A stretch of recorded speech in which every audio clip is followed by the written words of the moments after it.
ఇది జీవో 2022లో అంటే YSR CP government లో ఉండేటప్పుడు ఈ జియో ఇష్యూ చేశారు. అయితే విషయం ఏమైందంటే కరెక్ట్ గా 15 days బ్యాక్ 20 days బ్యాక్ మాకు అన్ని కలిపి ఒకే పోర్టల్లో అంటే సింగిల్ విండో విధానం తీసుకొచ్చి ఆ సింగిల్ విండో విధానంలోని ఇప్పుడు మన electrical department permission, R&B permission, panchayat municipality permission, police permission, electricity permission, ఈ 5 పర్మిషన్స్ డెఫినెట్ గా మనకి వినాయక మండపం పెట్టాలంటే ఉండాలి. ఇంతకు ముందు ఏం చేసేవారంటే ఒక్కొక్కరు ఒక్కొక్క దగ్గరికి వెళ్లి పర్మిషన్ తీసుకునేవారు. మేము అలా కాకుండా ఒక జాయింట్ ఇన్స్పెక్షన్ పెట్టి ఒక జాయింట్ సింగిల్ విండో విధానం పెట్టాం.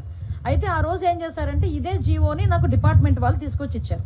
ఇస్తే నేను యాస్ట్రీస్ గా ఈ జీవోలో ఏదైతే ఉందో మేము దాన్ని చెప్పడం జరిగింది. అయితే ఈ విషయం తెలుసుకున్న వెంటనే గౌరవ సీఎం గారికి విజ్ఞప్తులు వచ్చినాయి. గౌరవ సీఎం గారు కూడా దీని విషయం మీద మమ్మల్ని అడిగిన వెంటనే సార్ ఇలా జరిగింది, ఇలా జీవో ఉంది అంటే ఇమ్మీడియట్ గా ఆపండి, ఎవరు కూడా రూపాయి కూడా కలెక్ట్ చేయొద్దు. ఎస్పెషల్లీ ప్రతి సౌండ్ సిస్టమ్ కి మనకి ఏదైనా మనం సౌండ్ సిస్టమ్ పెట్టామంటే దానికి